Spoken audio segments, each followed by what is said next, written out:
जिन्होंने जगत को बनाया, किंतु जगत के ये प्रपंच से सदैव अलग होकर रहते हैं। वेद व्यास मुनि कहते मैं सत्य की वंदना करता।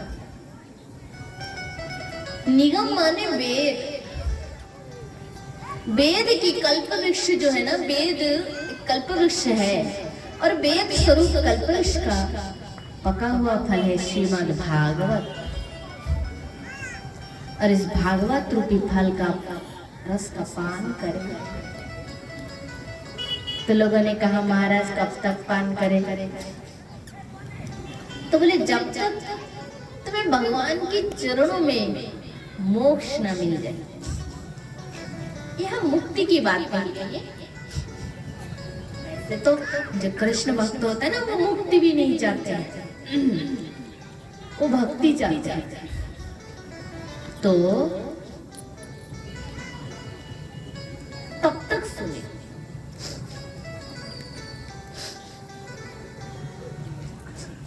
जब तक तुम्हें भगवान के चरण में मोक्ष प्राप्त न हो जाए। तो लोगों ने कहा प्रभु यदि भागवत कथा सुन के हमें प्रथम मुक्ति नहीं मिली तो वेद व्यास ने कहा तब तो तुम्हारा श्रवण अभी तक परिपूर्ण नहीं हुआ। फिर जन्म होगा, फिर सुनोगे, फिर सुनते रहो। कब तक? आलयम, बोले आलयम, जब तक तुम्हें भगवान के चरण में मोक्ष न मिले सुनते रहो। तो मोहरम रसिका भो विभावुका, ये भागवत कथा के प्रवक्ता सुखदेव मुनि के अधर अमृत मिल गया, जिससे और मधुमय हो गया है। श्री सूत मुनि ने सोनकादि ऋषियों को भगवान के 24 अवतार की कथा सुनाया और कहा स्वयेच प्रथम देवम कौमार स्वर्गमास्थितम चचार दुश्चर्या ब्रह्म ब्रह्मचर्य मुखंडितम द्वितीयं तु भवायश्यम रसातल गतामहि ऊर्ध्वरीश्य त्रिपादंतम जोगेश्वर शोकरम भक्तो। भगवान की सुंदर अवतार है। प्रथम भगवान ने सनकादि ऋषियों के रूप में अवतार लिए हैं।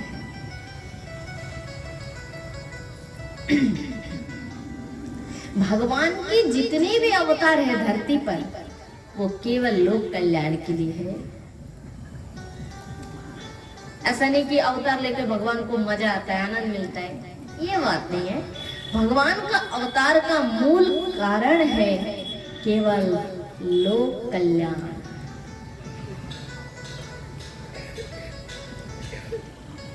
तो आपने सनकादि रूप में अवतार लिया, द्वितीय में वराह, तृतीय में अभंस, चौथे में हयग्रीव और 5वें से नारद, नारायण, कपिल, दत्तात्रेय, यज्ञ, ऋषभ, पृथु, मत्स्य, कूर्म, धन्वंतरि, महिनी, निरिसिंह, वामन, परशुराम, व्यास, श्री रामचंद्र, बलराम, श्री कृष्ण, इतने तक तो कहा कि हो गया। और आगे बोले बुद्ध कल्कि, बुद्ध कल्कि ये होंगे। तो बुद्ध तो हो गया। अब हमारी जो अभी प्रेजेंट में, हम सब की प्रेजेंट में बुद्ध अवतार हो गए इतने, और बचा है कौन से अवतार? केवल कल्कि। कौन सा? कल्कि। ये एक ही बचा है। कल्कि अवतार भगवान कलयुग के अंत में लेंगे, क्योंकि तब मनुष्य में धर्म तनिक भी नहीं बचेंगे। लोगों में अभी भी जितनी भी है ना हमारे दुनिया में दिखाई दे रहे हैं ना, भक्ति, श्रद्धा, भक्ति, ये भी कम हो जाएंगे। तब भगवान आएंगे और आकर कल की अवतार हो जाना माने कलयुग खत्म हो जाना, बस फिर सतयुग का आरंभ होगा। सतयुग का जो मतलब उसका तो आनंद ही कुछ अलग, क्योंकि मतलब सतयुग में मैंने एक चीज पढ़ी थी। सतयुग में ना मतलब सबके मन से मन का मतलब संबंध बनता है। मन से आप कुछ मन में अच्छा विचार कर रहे हैं ना, तो आप मुझे कहने की पहले मैं समझ जाऊंगा। सत्युग की बहुत महानता। और एक सत्युग की महानता बताती हूँ मैं आपको। मतलब कलयुग में देखिएगा लोग कितने दुखी होते हैं ना, मतलब मानसिक दुख तो है ही, शारीरिक दुख भी किसको नहीं, आप बताओ, सबको है। किंतु मतलब सत्युग में ये होता है कि लोगों में अगर बीमारी हो जाए ना तो वो इतने प्योर रहते थे, उनका मन इतना विशुद्ध रहता था कि उस बीमारी के पॉइंट किस कारण हो रहा है उसको जान के उसके मूल से उस बीमारी को नष्ट करते थे।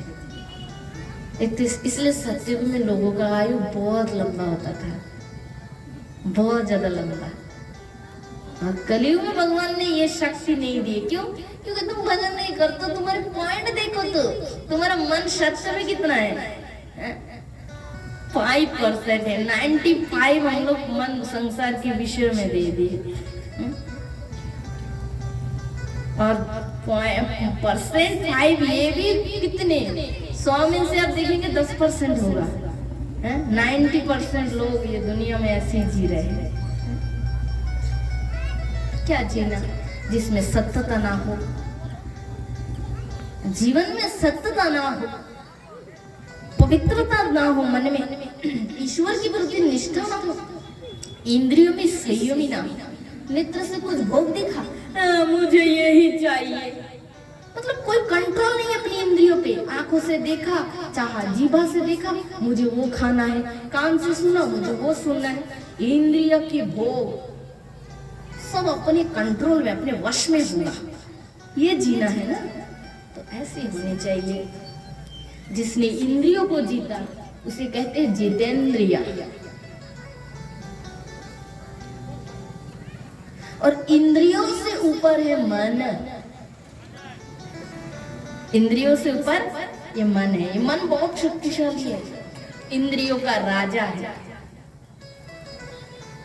और इंद्रियों को जिसने जीता उसके बाद वो धीरे धीरे मन को जीत पाता है। इंद्रियों को जीतने के बाद आता है मन को जीतना, और जिसने मन को धीरे धीरे मन को जीतने के बाद फिर बुद्धि को स्थिर करते हैं। और धीर स्थिर बुद्धि में परमात्मा का चिंतन होता है, परमात्मा का अनुभव होता है, और परमात्मा का अनुभव से आपका मन धीरे धीरे धीरे धीरे धीरे उस परमात्मा में लग जाता है। बोलो राधे। तो वेद ने कह दिया कि अशांत शंखत सुख, जो चंचल है, स्थिर नहीं है, वो कभी सुख नहीं पा सकता। इसलिए धीर बनो, स्थिर बनो। इसके उदाहरण में आपको देती हूँ, बड़े सुंदर उदाहरण। मतलब इतना टॉपिक शास्त्र में, इतनी चर्चाएं पड़े हैं, मतलब 7 दिन क्या 7 जन्म भी कहते रहे तो भी उसका पार नहीं पाया जा सकता। तो सुंदर। देखिए, धीर स्थिर ज्ञान में प्रतिष्ठित कौन थे? राजा जनक।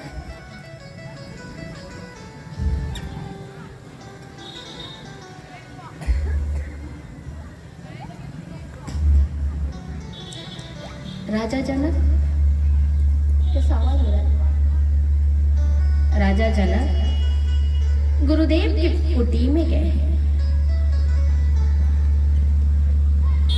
गुरुदेव के पास जाकर शिक्षा ले रहे। गुरुदेव सुंदर ज्ञान प्रदान कर रहे।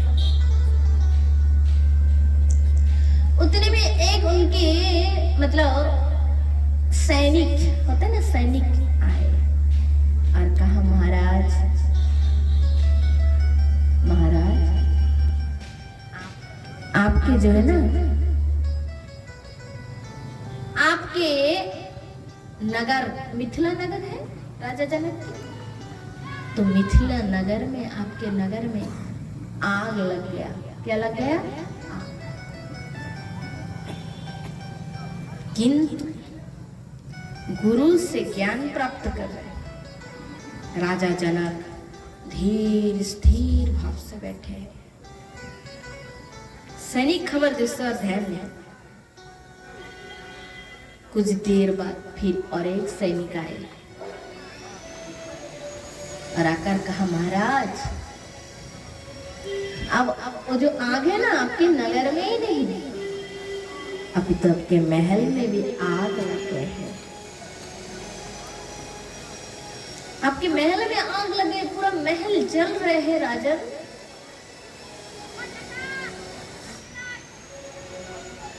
जनक फिर भी चुपचाप धीर स्थिर भाव से गुरु से ज्ञान प्राप्त कर गुरु का नजर जनक की ओर और जनक गुरु के ज्ञान गोते में डूबे हुए।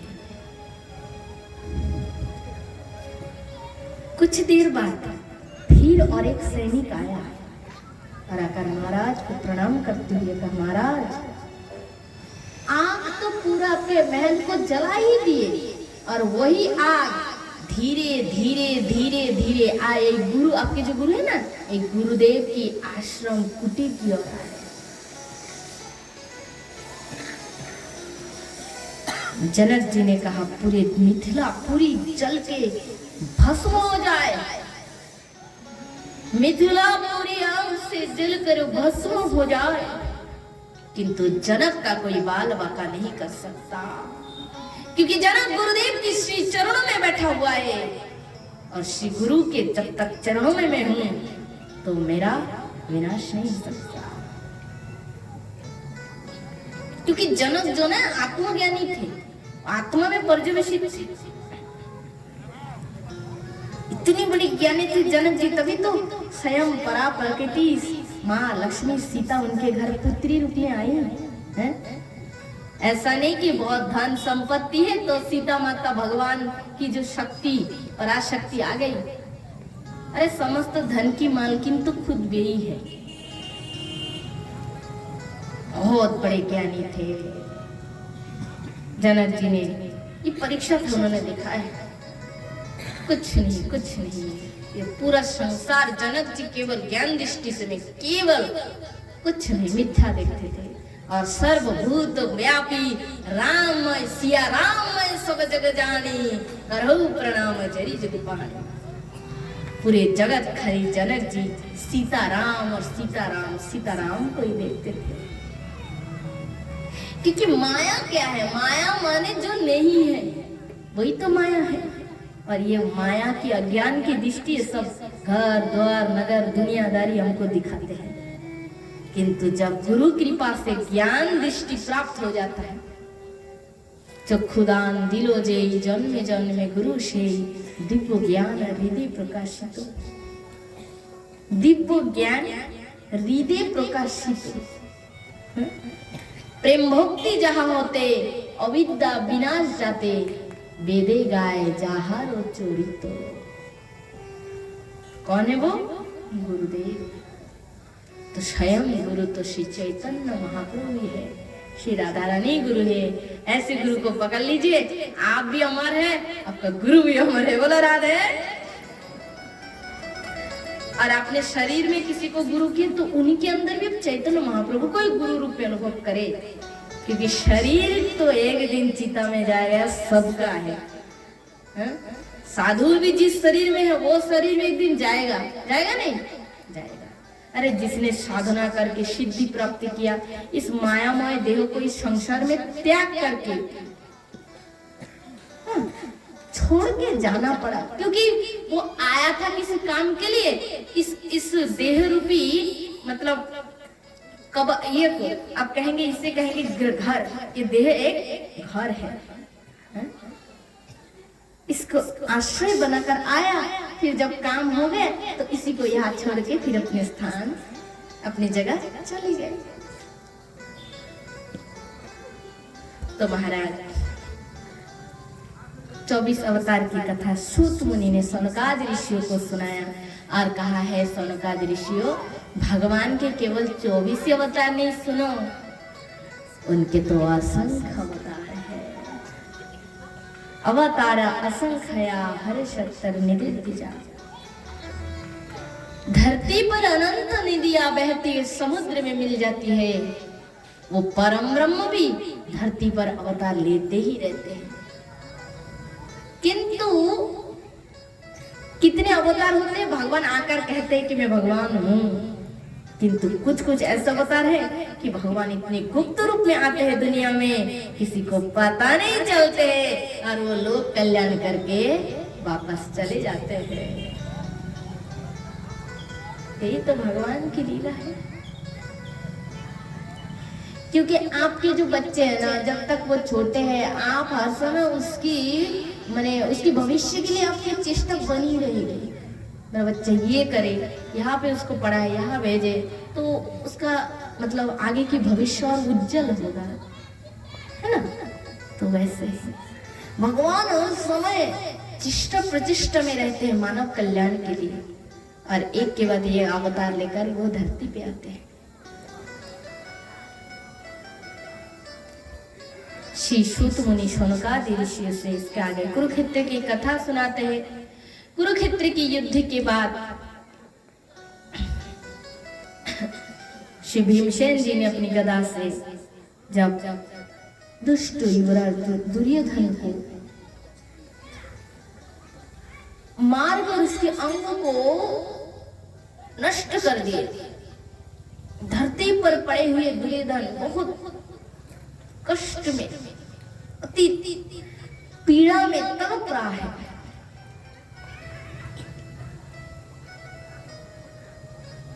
क्योंकि अधर्म कितने भी शक्तिशाली क्यों ना हो, हैं? कितने भी, एक दिन अधर्म नष्ट होकर ही रहता है,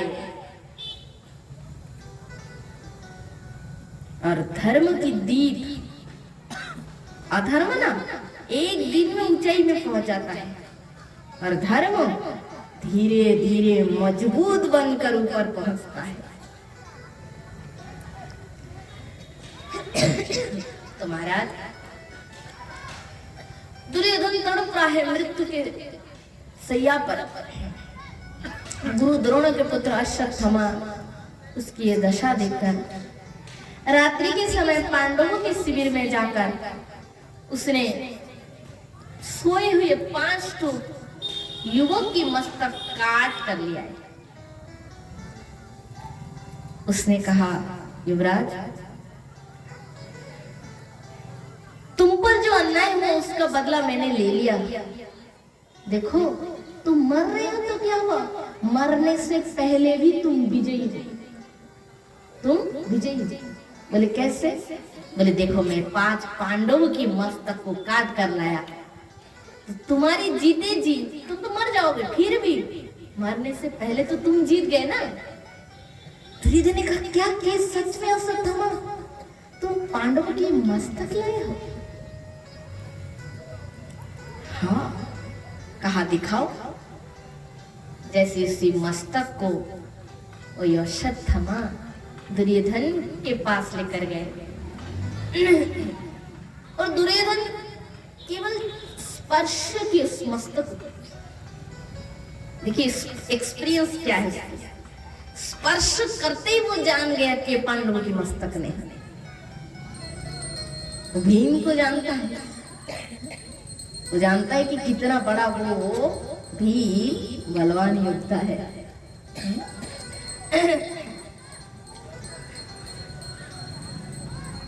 तुरंत जान गया। उसने कहा, अश्वत्थामा, तुम कह रहे हो ना कि तुम 5 पांडवों की मस्तक काट कर लाए हो?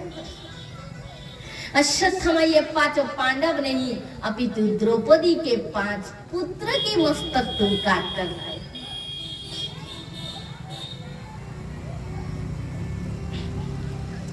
5 के 5 बालक शिविर में सो रहा था, है? तुमने निद्रा की अवस्था में 5 के 5 बालक उसके मस्तक को काट कर लाए। दुर्योधन भारी दुष्ट था, किंतु मृत्यु के समय भी उसने बाल हत्या की निंदा किए और अपने प्राण का त्याग कर दिए। महाराज, इधर सवेरा हुआ, मां द्रौपदी जब शिविर में गई, शिविर के द्वार से रक्त की धारा बह रही थी। मां द्रौपदी चिल्ला कर उठी, अरे किसने ये किया मेरे 5 के 5 पुत्र को? अरे अश्वत्थामा, जब पता चला कि अश्वत्थामा ने ये किए, सैनिकों ने, प्रहरी ने जब खबर दिया, रो रो कर द्रौपदी ने कही, अरे अश्वत्थामा, हमने तुम्हारे क्या बिगाड़ दिया था? तुमने मेरे गोद को सुना कर दिया, मेरी पांच पुत्र को मार दिया। द्रौपदी बहुत शोक की, क्योंकि शोक की बात ही है, जिसकी 5 पुत्र मर जाए, सोते अवस्था में कोई मार दे तो उसको शोक नहीं होगी। फिर उसी समय अर्जुन ने कहा, शोक मत करो पांचाली, मैं उस दुष्ट अश्वत्थामा को पकड़कर तुम्हारे हाथ में यदि मैंने नहीं सौंपा तो मेरा नाम भी कुंती पुत्र अर्जुन थी।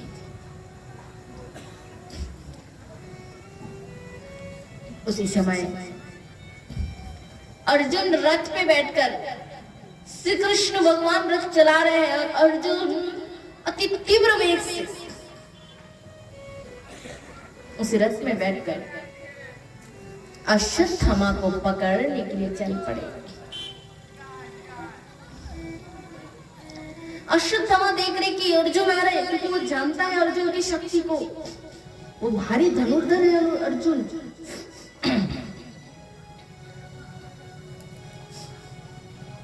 अर्जुन को देखकर अश्वत्थामा भयभीत होकर ब्रह्मास्त्र का अनुसंधान करते हुए ब्रह्मास्त्र को चला दिया।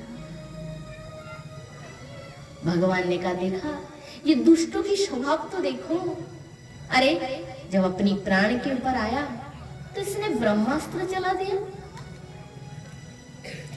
अरे ब्रह्मास्त्र भूल में नहीं चलाना चाहिए, क्योंकि इससे हजारों लोगों की, हजार लोगों की बहुत क्षय होते, क्षति होते, हजारों लोग इसके तेज से मारे जाते हैं। भगवान ने कहा, अर्जुन तू जल्दी से ब्रह्मास्त्र चला, क्योंकि ब्रह्मास्त्र का तोड़ ब्रह्मास्त्र से ही होता है। अर्जुन ने ब्रह्मास्त्र को चलाकर उन दोनों अस्त्र को फिर मंत्र द्वारा अपने तुनीर में लेकर आए और अश्वत्थामा को पकड़कर रथ में बांधकर द्रौपदी के सामने लेकर आए। द्रौपदी कहने लगी, नहीं नहीं, ये क्या, गुरु पुत्र का इस प्रकार अनादर है स्वामी। अर्जुन से कह रहे, आप ये नहीं जानते हैं कि गुरु पुत्र तो गुरु समान होता है। जिस गुरुदेव के कारण इस इतने विशाल युद्ध में आप पांचों भाई जययुक्त हुए हैं, उस गुरु के पुत्र किस प्रकार के अनादर। मैं जिस प्रकार अपने पुत्र के शोक में दुखी हो रही हूँ, मैं नहीं चाहती हूँ कि इनकी माँ भी इनके लिए शोक करे, इसलिए छोड़ दीजिए, इसे छोड़ दीजिए। द्रौपदी की हृदय की महानता की परिचय पाकर सब सभासद द्रौपदी की जय जयकार कर रहे हैं कि द्रौपदी तुम धन्य हो। तब अर्जुन से भगवान कृष्ण ने कहा, अर्जुन मैंने शास्त्र में कहा कि आतताई को छोड़ो मत, और ब्राह्मण को कभी मृत्यु दंड देना नहीं चाहिए। अन्य दंड दे सकते हैं आप, कितना भी बड़ा पाप करे। तब महाराज अर्जुन क्या किया, उस अश्वत्थामा जो है ना, उसके सारे सिर के बाल निकालकर उसके मस्तक पर एक मणि था, उसे ले लिया। अश्वत्थामा कुपित होकर, एक तो अपमानित हुआ ना, अपमानित से वो कुपित हो गए, और कुपित होकर अभिमन्यु पत्नी उत्तरा गर्भवती थी, उसके गर्भ में एक पांडवों की एक ही वंश दीपक बचा था। उसकी गर्भ की ओर लक्ष्य करके उत्तरा की ओर लक्ष्य करके अभिमन्यु ने ब्रह्मास्त्र को चला दिया। जैसे ब्रह्मास्त्र का निक्षेप किया, उत्तरा भयभीत हो गई और श्री कृष्ण के शरण ली। पाही पाही महायोगिन देव देव जगतपति। हे जगतपति श्री कृष्ण, हे प्रभु आप कहाँ पे है, मेरी रक्षा कीजिए। भगवान भयानक अग्नि तेज मुझे मारने के लिए आ रहे, हे जनार्दन मेरी रक्षा कीजिए, रक्षा कीजिए। जैसे इस प्रकार उत्तरा भगवान की शरण ली, भगवान श्री कृष्ण तत्काल सुदर्शन चक्र के द्वारा उत्तरा के गर्भ की रक्षा की है। और भगवान ने ये दिखा दिया कि जो मेरे शरण लेते हैं मैं उसे सदैव अभय दान करता हूं। कुंती बुआ हाथ जोड़कर श्री कृष्ण की स्तुति करने लगी। नमस्ते पुरुषायं तादयम् ईश्वर प्रकृति परम अलक्ष्य सर्वभूतानां अंतर्बाहिरवस्थितम् यथा परमहंसानं मानायमलात्मनं भक्तियोगो विधानार्थं कथं पश्यमे स्त्रियः। कुंती वो हाथ जोड़कर कहते प्रभु जीवन की हर क्षण में जितनी विपत्तियां आई, हर परिस्थिति में आपने हमारी रक्षा की। आज फिर कुल पर परिवार पर भारी विपत्ति आया, हे प्रभु उसमें पुनः आपने हमारी रक्षा की। हे भगवान आप तो ईश्वर है, मैं आपकी महिमा को क्या जानूं। जगत से परे है और जगत में भी व्यक्तमान है। इस प्रकार जब स्तुति की है ना, तो भगवान कृष्ण कहते बुआ तुम मुझे भगवान कह के पुकार रही हो। मेरी बुआ आज तक मुझे भगवान कह के नहीं पुकारी, प्रथम तुमने मुझे भगवान कही। अतः बुआ दुनिया वाले भगवान से मांगते हैं, मांगो आपको क्या चाहिए। तो क्यों ना भाइयों में सबसे बड़ा श्रेष्ठ है, बड़ा है युधिष्ठिर जी। भैया आपसे ही शुरू हो, मांगो आपको क्या चाहिए। युधिष्ठिर जी कहते केशव यदि आप मुझे वरदान देना चाहते हैं तो यही वर दीजिए कि धर्म में मेरा मन स्थिर रहे, सत्य में मेरा मन स्थिर रहे। धर्म को छोड़कर सत्य को छोड़कर मेरा मन असत्य में कभी जावे ही नहीं, यही मुझे वर दीजिए। भगवान ने कहा तथास्तु। भीमसेन जी से कहा आप भी मांगो क्या चाहते हैं। भीमसेन हंसते हुए कहा केशव मैं तो खाता पीता वाले हूँ, वर देना है तो ये दीजिए कि खाते पीते रहे ऐसे और आपका दर्शन भी मिलते रहे बीच बीच में। भगवान हंस पड़े, बोले ऐसा ही होगा, आपकी इच्छा यही है तो ठीक है। फिर द्रौपदी थी ना, उसके पास अर्जुन विराजमान थे। अर्जुन से कहा गया अर्जुन सब मांग रहे, तुम भी मांगो, तुम्हारे मन में भी कुछ इच्छा होगी, मांगो क्या चाहते हो। आज बड़ी खुशी के दिन है क्योंकि देखो इतना विशाल युद्ध, इतना बड़ा युद्ध, आज युद्ध में दुर्योधन मारा गया, युधिष्ठिर बड़े भैया हमारे आज राजा बन गए हैं, विजय घोषित हुई युद्ध में। कितने आनंद का दिन है, खुशी की दिन है। तो मैं चाहता हूँ सब मांगो, क्या क्या चाहते हो मुझसे मांगो। अर्जुन ने कहा केशव तुम तो मेरे गुरु भी हो, शिष्य भी हो। हे गोविंद तुम्हारे संग जो मेरे सखा भाव है ना, मित्रता का भाव है ना, ये सदैव बने रहे, तो मुझे यही वर दो। फिर पास में द्रौपदी खड़ी थी। द्रौपदी से कहा द्रौपदी तुम भी कुछ मांगो, यदि मन में कुछ हो तो मांगो, क्या चाहते हो। तो द्रौपदी ने कही केशव प्रभु,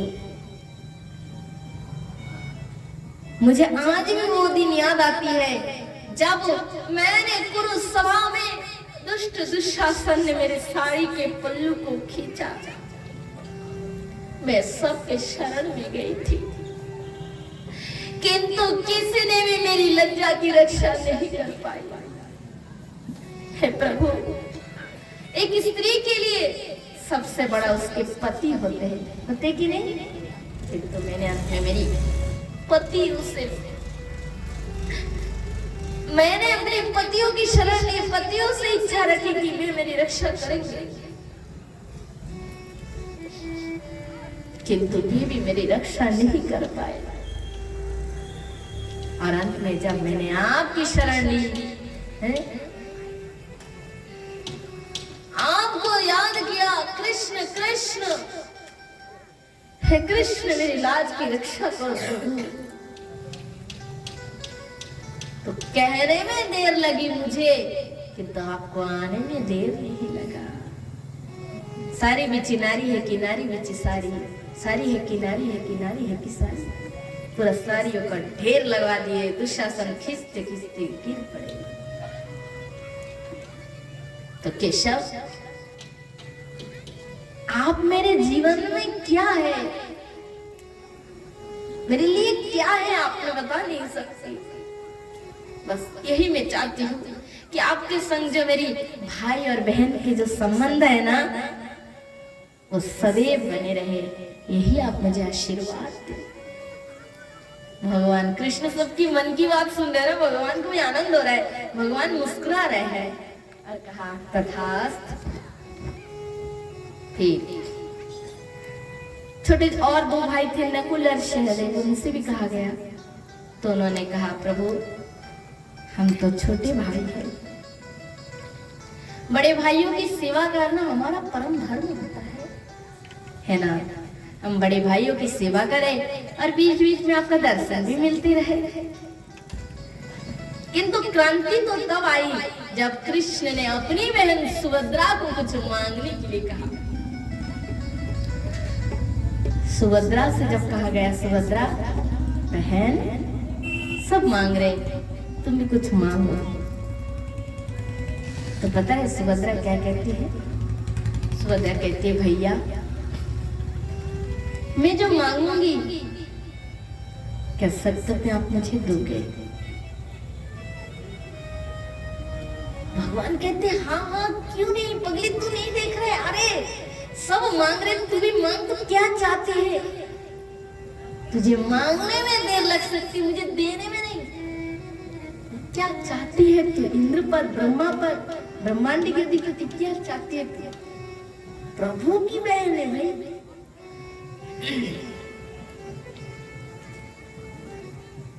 सब देवता आकाश में बैठे हैं। इंद्र को तो बहुत टेंशन हो जाता है, भगवान किसी को कहते वर मांगो, कि को समझ जाता है कि मेरे सिंहासन पर तो खतरा अब आ गया, पता नहीं कौन मांग ले।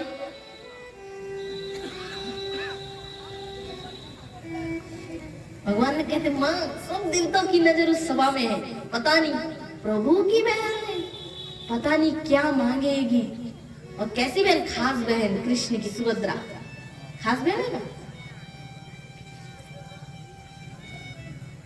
कुंती बुआ सोच रही है मेरी कुल बधू, मेरे जो बधू है ना, घर की बधू, कहीं गोविंद से संसार की वस्तु मांग ले।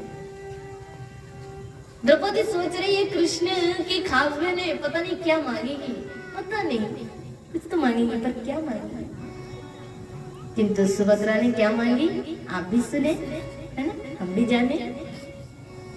इस कथा सभा में, कथा मंडल में सुंदर सुभद्रा की प्रसंग में सुभद्रा क्या मांग रही है? सुभद्रा कहती है कि कृष्ण तदीय पद पंकज पंजरांते अदेवमान विशतुमान राजहंसाय कृष्ण तदीय पद पंकज पंजरांते सदैव विषतुमाना राजहंस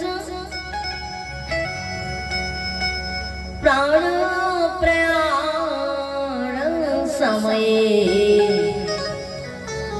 कपवातपित्यं कंठोऽयवारोदना विदुः स्मरणं कुतश्रुतिम्। तो श्री सुभद्रा क्या कहती है कि हे प्रभु मुझे यही वर दे दीजिए कि आपके चरण रूपी मान सरोवर में कृष्ण तदीय पद पंकज पंजरांतु, आपके चरण रूपी मान सरोवर में मेरा मन रूपी राजहंस सदैव डूबे रहे। अर्थात प्रभु चरणों की भक्ति।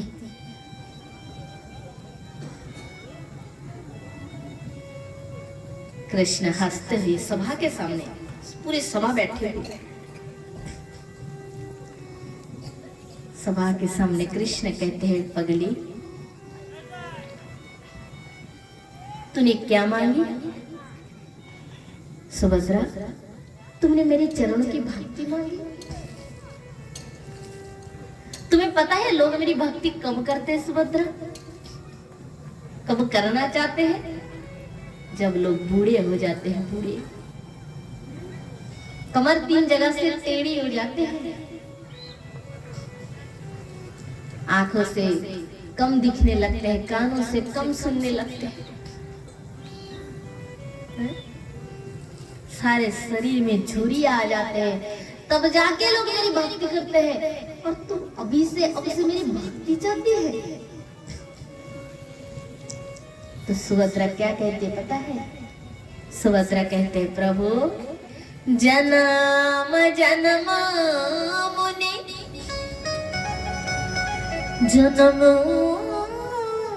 जन्म मुनि जतन कराए अंतराव कहे आवत नाही। जन्म जन्म तक ऋषि मुनि योगी जन आपके भजन करते, फिर भी अंत समय आपकी याद नहीं आती प्रभु। अरे दी अब से अभी से आपकी भक्ति नहीं करेंगे तो क्या बुढ़ापे में आपका याद आएगा? आएगा कभी नहीं। इसलिए प्रभु मुझे ये वर दीजिए कि आज से अभी से मेरा मन आपके चरणों में लग जाए। पता ही कृष्ण ने क्या किया सुनते हुए? कृष्ण सभा में बैठे थे ना, खड़े होकर दौड़ कर आए और अपनी बहन सुभद्रा को हृदय से लगा दिए और पांडव की ओर देखकर कहे मेरी बहन है, प्रभु की बहन है, संसार की वस्तु को प्राथमिकता कैसे दे सकते हैं?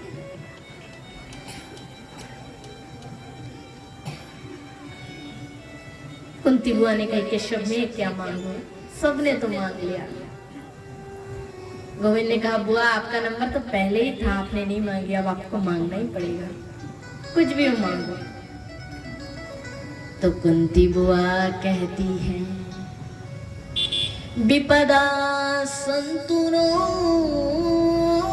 शाश्वतम् विपदा संतुनो शाश्वतम् तत्र तत्र जगद घोरो भवतदर्शन यस्या पुनर्भव दर्शन। कुंती बुआ कहते प्रभु मुझे यही वर दीजिए कि मेरे जीवन में दुख के बाद दुख आते रहे, विपत्ति के बाद विपत्ति आते रहे, क्योंकि संसार के मनुष्य जिसे परम संपत्ति मानते हैं ना, धन संपद वैभव, घर द्वार, संसारी लोग जिसे संपत्ति मानते हैं, मेरे लिए वही सबसे बड़ा विपत्ति है। क्यों? इसलिए विपत्ति है क्योंकि जिस संपत्ति जीवन में आने के बाद लोग तुम्हें भूल जाते हैं। भगवान फर्स्ट काम क्या करते हैं लोग? तुम्हें भूल जाते हैं मुरलीधर। और जो तुम्हें भूल जाना जिस कारण है, जो कारण तुम्हें भुला दे, वो मेरे लिए संपत्ति नहीं, वो मेरे लिए परम विपत्ति है। क्योंकि विपदा नहीं वो विपदा, संपदा नहीं वो संपदा,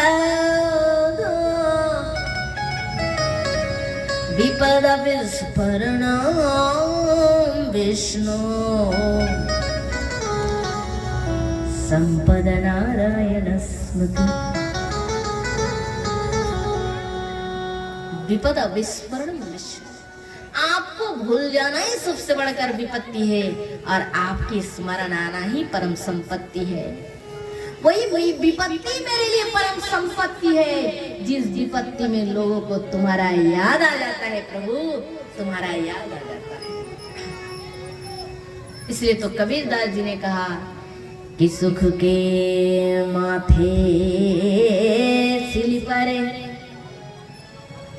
जो हरि हृदय सजाए, बलिहारी वादों के, जो पल पल नाम जपाए। तो सुख के माथे सिल माने पत्थर टुकड़ा। सुख के माथे सिल माने पत्थर पड़े, जो हरि हृदय से जाए, जो हरि दूर हो जाता है। बलिहारी व दुख की, मैं इस दुख की बलिहारी जाता हूँ, जो पल पल तेरा नाम याद करा देता है। तो बाकी बिहार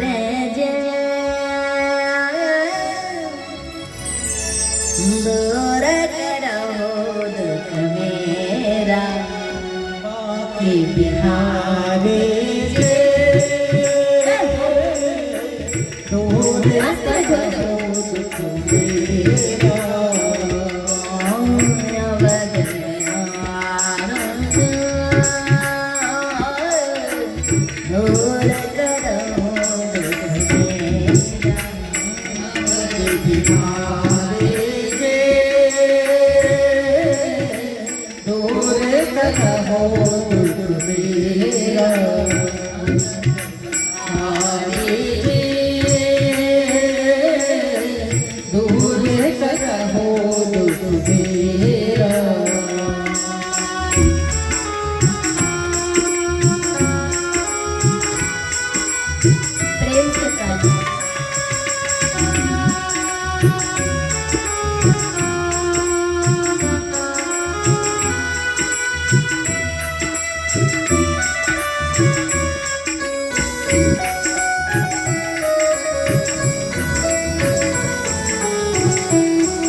दुख मेरा।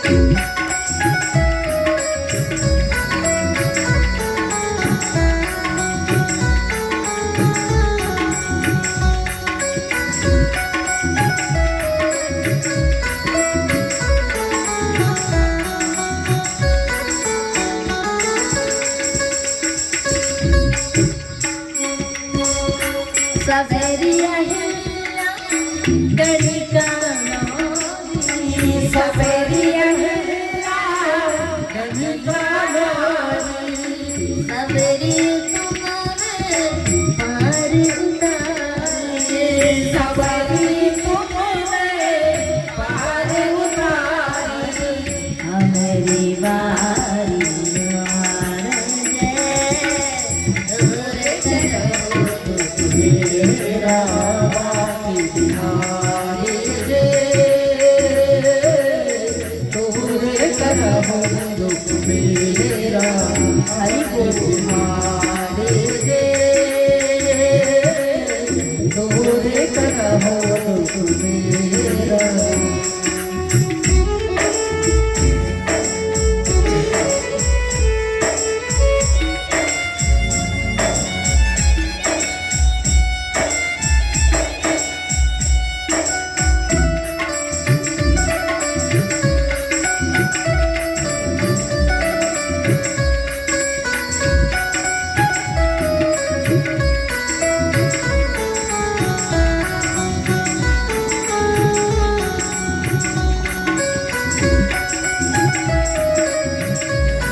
भगवान ने कहा ना दूर करो दुख मेरा प्रभु।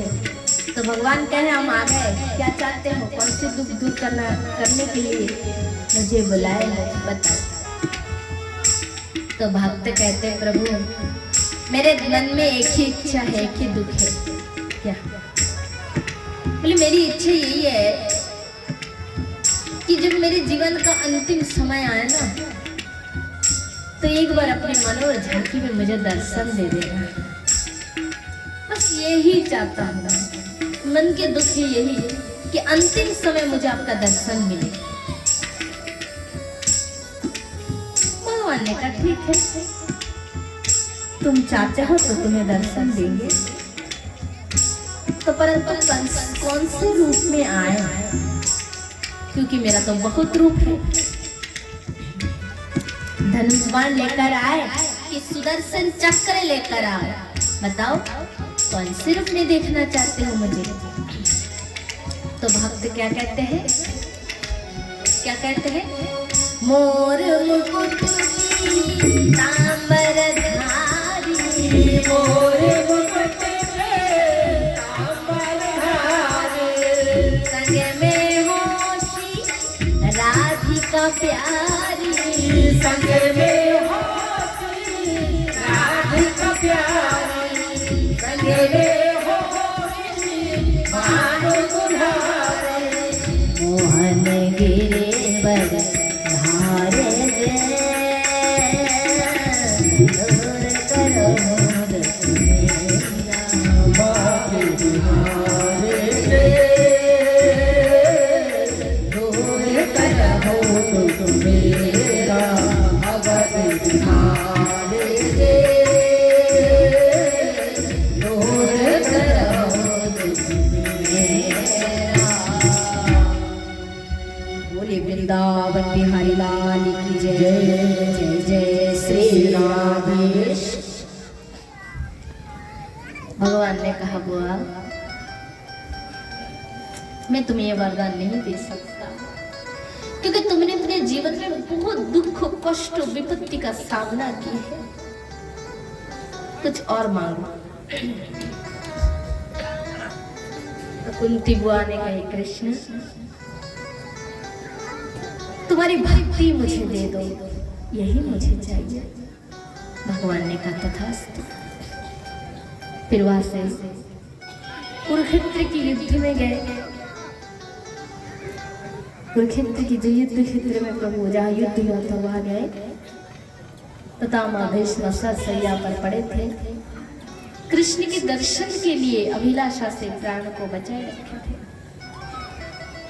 पितामह भीष्म ने पांडवों को राजधर्म की शिक्षा दी है और श्री कृष्ण की दर्शन करते करते, कृष्ण स्वरूप का दर्शन करते करते, क्योंकि पितामह भीष्म को इच्छा मृत्यु का वरदान प्राप्त था, कृष्ण रूप का दर्शन करते अपने पांचवा दिव्य का परित्याग किया। श्री कृष्ण अपने द्वारिका प्रस्थान किए और उत्तरा देवी ने सुंदर एक पुत्र को जन्म दिया। संत ने उसका नाम परीक्षित रखा है। परीक्षित जी को बधाई, शिशु जन्म ले ना तो बधाई उत्सव मनाया जाता है ना, उनकी बधाई में गोविंद आए हैं। कुछ दिन रहकर अर्जुन को साथ लेकर द्वारिका गए। यहाँ पर भागवत में वर्णन होता है कि बहुत दिन तक अर्जुन द्वारिका में रहे और बहुत दिन बाद जब वो हस्तिनापुर लौट कर गए हैं तो युधिष्ठिर से उसने ये बताया कि श्री कृष्ण भगवान अपने लीला विश्राम करके अपने धाम चले गए। पांचों पांडव दुखी होकर बहुत समय बाद परीक्षित को राजगद्दी सौंपकर पांडव स्वर्गारोहण के लिए प्रस्थान किए। किंतु देखिए मनुष्य कितना भी पवित्र क्यों ना रहे, देखिए एक कपड़ा, सफेद कपड़ा, पूरा सफेद, और उसमें कहीं पे छोटा सा भी एक काला सा दाग होगा ना तो वही दाग की ओर ही सबका नजर पड़ेगा। कपड़ा तो बढ़िया पर एक छोटा सा दाग, ये इसके कारण अच्छा नहीं लग रहा है ना। तो वही चीज है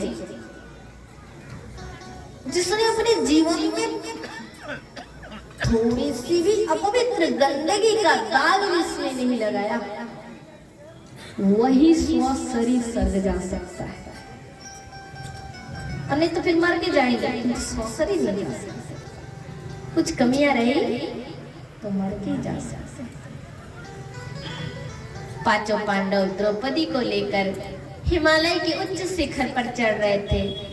स्वर्ग जाना था, उनके लिए विमान आएंगे, किंतु जाते जाते नकुल और सहदेव गिर पड़े।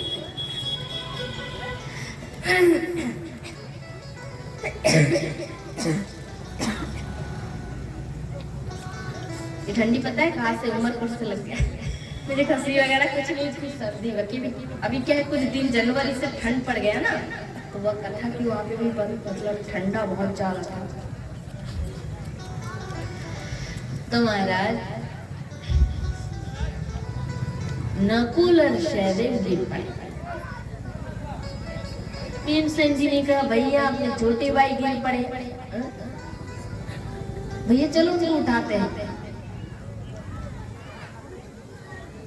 युधिष्ठिर ने कहा ये देखो ये अंतिम यात्रा है, इस यात्रा पे कोई किसी की रक्षा नहीं कर सकता। जिसका कर्म है उसका अपना कर्म ही उसकी रक्षा कर सकते हैं। कर्म जिसका विशुद्ध है कर्म ही अपनी रास्ता साफ करेगा, और नेक से भी कर्म में गड़बड़ी रही तो वही पे पैर के सामने जंजीर काटा पड़ जाएगा, आगे नहीं बढ़ सकते। तो नकुल और सहदेव में क्या दोष था? जब भीमसेन ने पूछा, युधिष्ठिर जी ने कहा ये सेवा का सेवा भाव इनमें था, छोटे भाई होने के नाते सेवा भाव था, किंतु रूप का बड़ा अभिमान था। इस एक दोष के कारण नकुल और सहदेव गिर पड़े, अपने पद से अपने स्थान से च्युत हो गए, नीचे गिर पड़े, आगे बढ़ नहीं पाए। कुछ दूर आगे गए तो अर्जुन गिर पड़ा, भीमसेन ने कहा भैया ये तो अर्जुन ये धनुर्धारी है, तो कृष्ण भक्त है, इनको तो गिरना नहीं चाहिए था, फिर ये क्यों गिर पड़े? तो युधिष्ठिर जी ने कहा अर्जुन बड़ा धर्मात्मा था, कृष्ण भक्त था, किंतु अर्जुन में भी एक दोष था। भीम, कौन सा दोष? बोले अर्जुन को अपने गांडीव धनुष का बड़ा अभिमान था। इस एक अभिमान के कारण अर्जुन भी नीचे गिर पड़े। ये तो मर के जाएंगे सर, किंतु सौसरी नहीं जा सकते। कुछ दूर आगे बढ़े तो द्रौपदी गिर पड़ी। भीमसेन ने बोला भैया अपनी पांचों पांडवों की पत्नी परम सती थी द्रौपदी। वेदों में जो महासतियों का नाम है ना, अभी पढ़ेंगे तो 5 महासतियों का नाम आता है, उसमें सेकंड नंबर में द्रौपदी का नाम आता है। महासती थी, उसने द्रौपदी किसी माँ के गर्भ से जन्म नहीं ली, अग्निकुंड से वो प्रकट हुई। किंतु फिर भी द्रौपदी क्यों गिरी? भीमसेन के मन में प्रश्न। युधिष्ठिर जी ने कहा भैया अभी तो द्रौपदी परम सती थी, पांचों पांडवों की धर्म पत्नी थी, साधारणिणी थी, किंतु द्रौपदी में एक दोष थी। कौन सी दोष पता है? द्रौपदी की दोष यही थी कि पांचों पांडवों में से अर्जुन में उसका प्रेम थोड़ा ज्यादा था। पति 5 है, सबके प्रति समान प्रेम होना चाहिए था, है ना? किंतु अर्जुन में थोड़ा ज्यादा। इस एक दोष के कारण द्रौपदी भी गिरी पड़ी।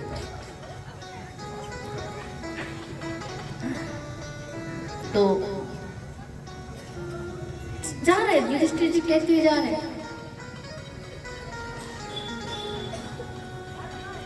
कुछ दूर आगे गए तो भीमसेन की पैर लड़खड़ाए। भीम बोले भैया मुझे बचाओ, मैं भी गिरने वाला हूं।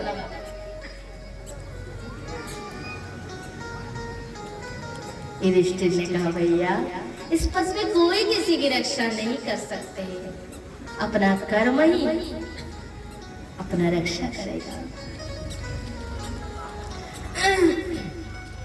तो भीमसेन जी तो पैर लड़खड़ा के गिर पड़ी और गिरते गिरते कहने लगे भैया ठीक है गिर पड़ रहा हूं, मेरा भी कुछ दोष होगा, कुछ था तभी तो गिर रहा हूं। तो भैया ये तो बता दो कि मेरा क्या दोष था जो मैं गिर रहा हूं। जैसे भीम ने कहा कि मेरा क्या दोष था, तो युधिष्ठिर जी ने कहा तेरा एक ही गलती था भीम, तू खाता बहुत ज्यादा था। क्योंकि आहार विहार सब में हमारी नियंत्रण होनी चाहिए। जिस जीवन में जिस ड्राइविंग में मतलब नियंत्रण नहीं है चलाने का, वो तो गिरेगा ना गड्ढे में। हर चीजों में होनी चाहिए, कहाँ पे ब्रेक लगाना है, कहाँ के स्लो करना है, कहाँ दाएं बढ़ना बाएं बढ़ना। तो जीवन में ये गाड़ी है, इसको हर तरीका से संयम पूर्वक चलाना है, तो ये गंतव्य जाके पहुंचेगा। और गलती की तो आधे में रुक जाएंगे, तो आगे बढ़ नहीं सकता। यही तुम्हारी गलती है। युधिष्ठिर जी पहुंचे और युधिष्ठिर जी पहुंचे हिमालय के उच्च शिखर पर, विमान आया और उनके पीछे पीछे स्वान होता है ना जो कुत्ता, एक कुत्ता भी उनके पीछे पीछे गए। तो विमान में बैठने वाले थे, युधिष्ठिर जी ने कहा इसको लेकर ही मैं जाऊंगा। इंद्र ने कहा अरे विमान आया आपके लिए, कुत्ता को कैसे लेंगे आप? कुत्ता कैसे विमान में चढ़ेगा? स्वर्ग की विमान है, कुत्ता इस पर कैसे चढ़ सकता है? एक नियम होता है ना। युधिष्ठिर जी ने कहा देखिए पूरे रास्ते में मेरे साथ इसने आया, पूरे साथ आया। जब मैं विमान पे चढ़ने वाला मेरा कर्तव्य है इसको मेरे साथ करना है।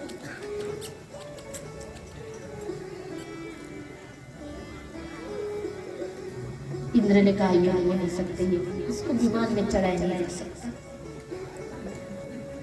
युधिष्ठिर जी ने कहा फिर तो आप जाइए, क्योंकि मेरा धर्म यही कहता है कि ये मेरे साथ साथ आया, इसको अकेले छोड़कर मैं कैसे जाऊं। अतः आप विमान ले जाइए।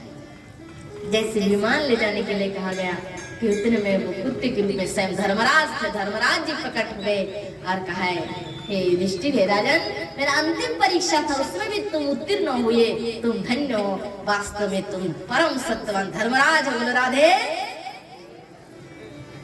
तुम धन्य हो। धर्मराज जी अंतर्मान हो गए और युधिष्ठिर जी विमान में बैठकर स्वर्ग की ओर जा रहे थे। तो पार्षदों ने कहा कि महाराज आपको मतलब ऐसा है कि आप तो स्वस्थ शरीर जा रहे हैं ना, स्वस्थ शरीर, आपके जीवन रूपी वस्त्र में सफेद दाग, माने सफेद है, उसमें काला दाग नहीं है, किंतु काला दाग का एक भ्रम रूपी काला दाग पड़ा है। कैसे? बोले पूर्ण पवित्र है, आपके जीवन चरित्र शुद्ध है, किंतु स्वर्ग जाने से पूर्व आपको नरक का एक चक्कर लगाते हुए जाना पड़ेगा। क्यों? बोले इसलिए क्योंकि अपने जीवन में एक बार झूठ कहे थे। युधिष्ठिर जी ने कहा झूठ मतलब असत्य? मैं तो उसके नाम से भी डरता हूँ, भयभीत होता हूँ, मैं कैसे झूठ कह सकता हूँ? बोले नहीं, आपने कहा था, आप याद कीजिए, याद करने से आपको याद आएगा, याद कीजिए।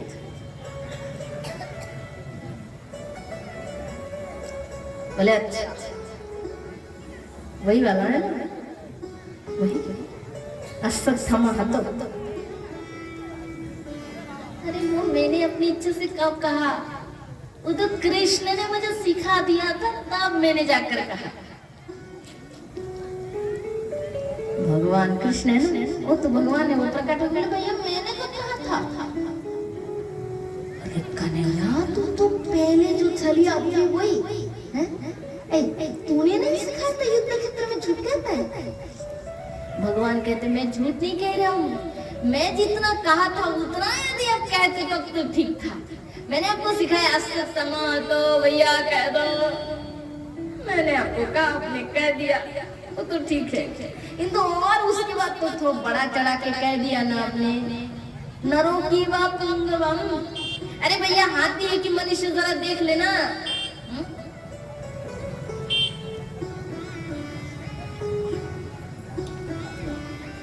अपने जो थोड़ा और बड़ा के कह दिया ना, वो पूरा झूठ तो नहीं था, पूरा सत्य नहीं था, पर पूरा असत्य भी नहीं था।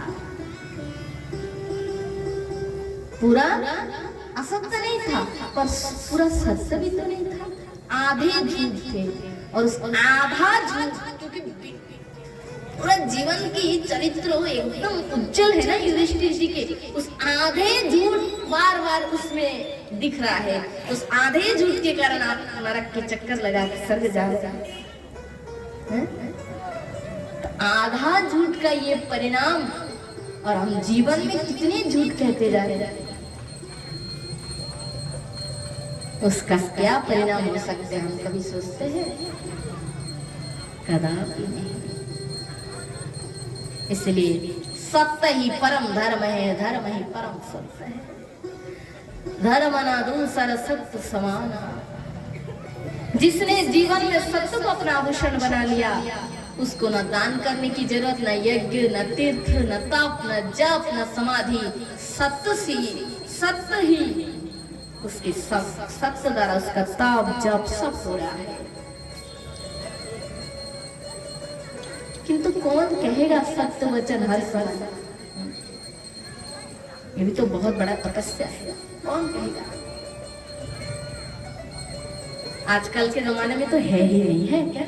नहीं, ये सब सोचना भी मतलब सपना है आजकल के जमाने में। हाँ, मैं ये नहीं कहूँगी कि नहीं है, 100% में 90% ना हो, पर 100% में 99% ना हो, पर 1% में भी हो, 0.9 में भी हो तो भी है। क्योंकि जगत में कोई तो कोई कृष्ण प्रेमी हो जो विशुद्ध भगवान को पाया और उसके मुख से निकला हुआ प्रत्येक वाणी विशुद्ध शक्ति होगा। तो सृष्टि में नहीं है ये नहीं हो सकता। सृष्टि में ऐसा कुछ है चीज नहीं जो नहीं है, हमें मालूम नहीं है, इसका मतलब ये नहीं कि नहीं है। हम आंख को बंद करके कहेंगे सूर्य नहीं है, सूर्य नहीं है, नहीं हो सकता है?